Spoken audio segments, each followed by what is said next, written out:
ಸೇರಿರುವಂಥ ನನ್ನ ಎಲ್ಲ ಆತ್ಮೀಯ ನ್ಯಾಯವೇತ್ತರೇ, ನನ್ನ ಆತ್ಮೀಯ ವಕೀಲ ಬಾಂಧವರೇ, ನಾನು ಇಲ್ಲಿ ಕೆಲವು ವಿಷಯಗಳನ್ನು ನಿಮ್ಮ ಮುಂದೆ ಪ್ರಸ್ತಾಪ ಮಾಡಲಿಕ್ಕೆ ಇಷ್ಟಪಡ್ತೇನೆ.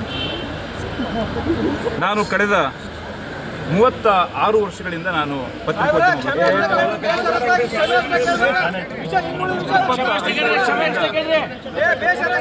ನಾನು ಬೇರೆ ಬೇರೆ ಸಂಪಾದಕನಾಗಿ ಕೆಲಸ ಮಾಡ್ತೇನೆ. ನ್ಯಾಯಾಲಯ ಅನ್ನುವಂಥದ್ದು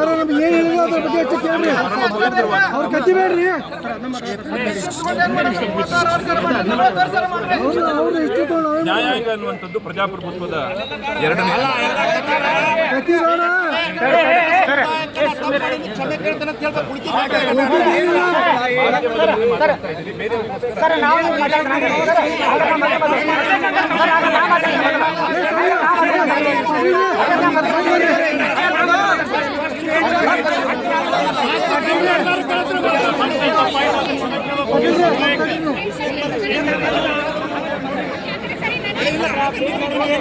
ನಾವು ನ್ಯಾಯ ದೇವತೆಯವರು ನಾನು ವಕೀಲ ಸಮುದಾಯ ತಪ್ಪು ಮಾತಾಡಿ ನಂದು ಕ್ಷಮೆ ಕೊಡ್ತೇನೆ. ವಕೀಲ ಸಮುದಾಯ ಅಷ್ಟೇ ಸಾಕು. ನಮ್ಗೆ ನನ್ನ ಭಾವನೆಯನ್ನು ಮಾತಾಡ್ತಾ ಇದ್ದೀನಿ.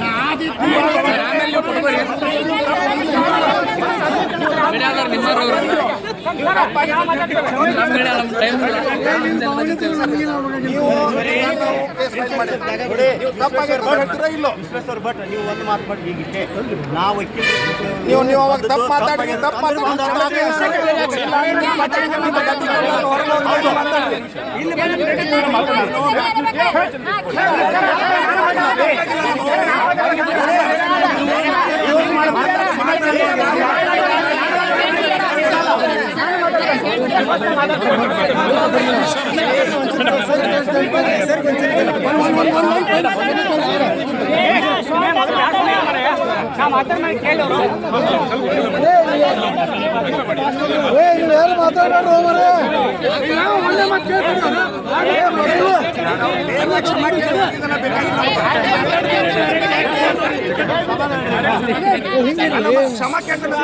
ಬಂದೇವೆ ಇಲ್ಲಿ ಇಲ್ಲ ನಮ್ಗೆ ಕೆಲಸ ಇಲ್ಲಿ ಬಂದಿದ್ರು. ವಕೀಲರು ಮತ್ತು ಪತ್ರಿಕೋದ್ಯಮ ಎರಡೂ ಕೂಡ ಅನ್ಯೋನ್ಯವಾದಂಥ ಒಂದು ಕ್ಷೇತ್ರ. ನಾವು ಬಿಟ್ಟು ನೀವಿಲ್ಲ, ನೀವು ಬಿಟ್ಟು ನಾವಿಲ್ಲ. ನನಗೆ ಅದರಲ್ಲೂ ವಿಶೇಷವಾಗಿ ಪತ್ರಕರ್ತರು ಎಲ್ಲರಿಗೂ ಕೂಡ ನಮಗೆ ವಕೀಲರು ಬೇಕೇ ಬೇಕು. ನಾವು ಪ್ರತಿನಿತ್ಯ ನಮ್ಮ ಕಾರ್ಯ ಬಾಹುಳ್ಯದ ಮಧ್ಯದಲ್ಲಿಯೂ ಕೂಡ ನಾವು ನ್ಯಾಯದ ಸಲಹೆಯನ್ನು ಕೇಳಬೇಕು ಅಂತಂದರೆ ವಕೀಲರ ಬಗ್ಗೆ ನಾವು ಸದಾ ಮೊರೆ ಹೋಗ್ತೀವಿ. ಹೀಗಾಗಿ ನಮಗೆ ಯಾವುದೇ ರೀತಿಯಲ್ಲೂ ಕೂಡ ತಿಲ ಮಾತ್ರವೂ ಕೂಡ ವಕೀಲರ ಬಗ್ಗೆ ಕೆಟ್ಟ ಭಾವನೆ ಇಲ್ಲವೇ ಇಲ್ಲ. ನಮ್ಮ ಬಗ್ಗೆ ನಾವೇನಾದ್ರು ಇರೋದಿದ್ದರೆ ವಕೀಲರ ಬಗ್ಗೆ ಒಳ್ಳೆಯ ಭಾವನೆ ನಮ್ಮಲ್ಲಿ ಇರುವಂಥದ್ದು. ಸೊ ಹೀಗಾಗಿ ನಾವು ಯಾರೂ ಕೂಡ ಈ ವಿಷಯದಲ್ಲಿ ತಪ್ಪಾಗಿ ಭಾವಿಸುವಂಥ ಅಗತ್ಯ ಇಲ್ಲ. ಆದರೆ ನಮ್ಮ ಮಧ್ಯ ಒಂದು ಅನ್ಫಾರ್ಚುನೇಟ್ ಆದಂಥ ಒಂದು ಘಟನೆ ನಡೆದಿದೆ. ಹಾಗೆ ಮತ್ತು ನಿನ್ನೆ ನಮ್ಮ ವಕೀಲರು ಕೂಡ ಕೋರ್ಟ್ ಹಾಲ್ನಲ್ಲಿ ಮಾತನಾಡಿದ್ದರ ಬಗ್ಗೆಯೂ ಕೂಡ ಅನೇಕ ಜನ ವಕೀಲರು ನನ್ನ ಹತ್ರ ಅವರ ಅಸಮಾಧಾನವನ್ನು, ಬೇಸರವನ್ನು ವ್ಯಕ್ತಪಡಿಸಿದರು. ಹೀಗಾಗಿ ನಾನು ಇಲ್ಲಿ ನಿಮ್ಮ ಮುಂದೆ, ನಮ್ಮ ಎಲ್ಲ ವಕೀಲ ಸ್ನೇಹಿತರ ಮುಂದೆ ಒಂದು ವಿಷಯವನ್ನು ನಾನು ಬಹಳ ವಿನೀತನಾಗಿ ನಿವೇದಿಸಿಕೊಳ್ಳಲಿಕ್ಕೆ ಇಷ್ಟಪಡ್ತೇನೆ.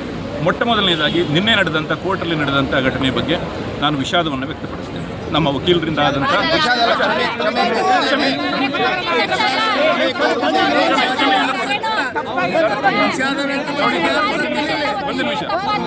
ಒಂದು ನಿಮಿಷ ನಾನು ಇಲ್ಲಿ ನಿಂತ್ಕೊಂಡಿರುವಂಥದ್ದು ನಿಮ್ಮ ಪ್ರೀತಿಯನ್ನು, ನಿಮ್ಮ ವಿಶ್ವಾಸವನ್ನು, ನಂಬಿಕೆಯನ್ನು ಮತ್ತು ಬಹುದಿನದ ಸಾಮರಸ್ಯದ ಸಂಬಂಧವನ್ನು ಇಟ್ಕೊಳ್ಬೇಕು ಅನ್ನುವಂಥ ಕಾರಣದಿಂದ ನಾನು ಬಂದಿದ್ದೇನೆ. ಯಾವುದೇ ರೀತಿಯಾದಂಥ ಕಲ್ಮಶ ನನ್ನಲ್ಲೂ ಇಲ್ಲ, ನಿಮ್ಮ ವೃತ್ತಿಯ ಬಗ್ಗೆಯೂ ಕೂಡ ಇಲ್ಲ. ನಾನು ಒಂದು ರೀತಿ ಗೌರವದಿಂದ ನಿಮ್ಮ ಬಗ್ಗೆ ಮಾತನಾಡ್ತಾ ಇದ್ದೇನೆ. ಸೊ ಹೀಗಾಗಿ ನಿನ್ನೆ ನಡೆದಂಥ ಘಟನೆ ಬಗ್ಗೆ ನಾನು ಕ್ಷಮೆಯನ್ನೇ ಹಾಕಿದ್ದೆ.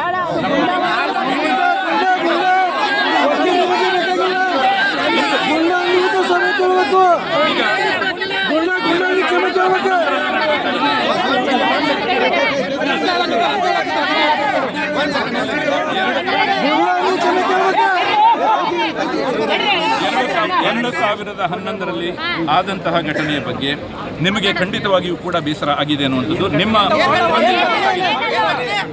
ನಮ್ಮ ಉದ್ದೇಶ ನಿಮ್ಮನ್ನು ಹರ್ಟ್ ಮಾಡಬೇಕು ಅನ್ನುವಂಥದ್ದು ಖಂಡಿತವಾಗಿಯೂ ಇರಲಿಲ್ಲ.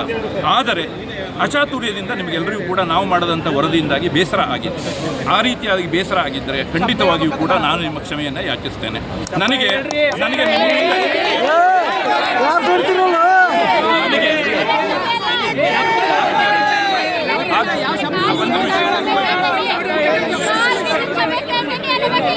ನಾವು ನೋಡಿ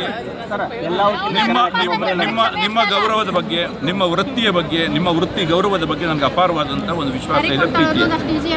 ಹೀಗಾಗಿ ನಾನು ಈಗಾಗಲೇ ಇನ್ನೊಮ್ಮೆ ಹೇಳ್ತಾ ಇದ್ದೇನೆ, ಈ ವಿಷಯದಲ್ಲಿ ನಮ್ಮಿಂದ ಆದಂತಹ ಅಚಾತುರ್ಯಕ್ಕೆ, ನಮ್ಮಿಂದ ಆದಂತಹ ತಪ್ಪಿಗೆ ನಿಮಗೆ ಬೇಸರ ಆಗಿದ್ದರೆ ಬೇಸರತ್ತಾಗಿ ಖಂಡಿತವಾಗಿಯೂ ಕೂಡ ನಾನು ಬೇಸರತ್ತಾಗಿ ಈ ಘಟನೆಯ ಬಗ್ಗೆ ನಾನು ಕ್ಷಮೆಯನ್ನು ಯಾಚಿಸ್ತೇನೆ. ಇವತ್ತಿಗೆ ಈ ಘಟನೆ ಇಲ್ಲಿಗೆ ನಾವು ಮುಗಿಸ್ಬೋಣ. ನಾವು ನೀವು ನಿಮ್ಮ ವೃತ್ತಿಯಲ್ಲಿ ನಾವು ಇನ್ನು ಮುಂದೆ ಬಹಳ ದೂರ ಸಾಗುವಂಥದ್ದಿದೆ. ಬಹಳ ಪ್ರೀತಿಯಿಂದ ನಮ್ಮ ಕಾಯಕದಲ್ಲಿ ನಾವು ನಿರತರಾಗಿರೋಣ. ನಮ್ಮಿಂದ ನಿಮಗೆ ಎಲ್ಲ ರೀತಿಯಾದಂತಹ ಒಂದು ಸಹಕಾರವನ್ನು ನಾವು ಕೂಡ ಕೊಡ್ತೇವೆ. ಅದೇ ರೀತಿಯಾದಂಥ ಸಹಕಾರವನ್ನು ನಾನು ನಿಮ್ಮಿಂದನೂ ಕೂಡ ಅಪೇಕ್ಷಿಸ್ತೇನೆ ಅನ್ನುವಂಥ ಒಂದು ಈ ಸವಿನಯ ಪ್ರಾರ್ಥನೆಯೊಂದಿಗೆ ನಾನು ಮಾತನ್ನು ಮುಗಿಸ್ತೇನೆ.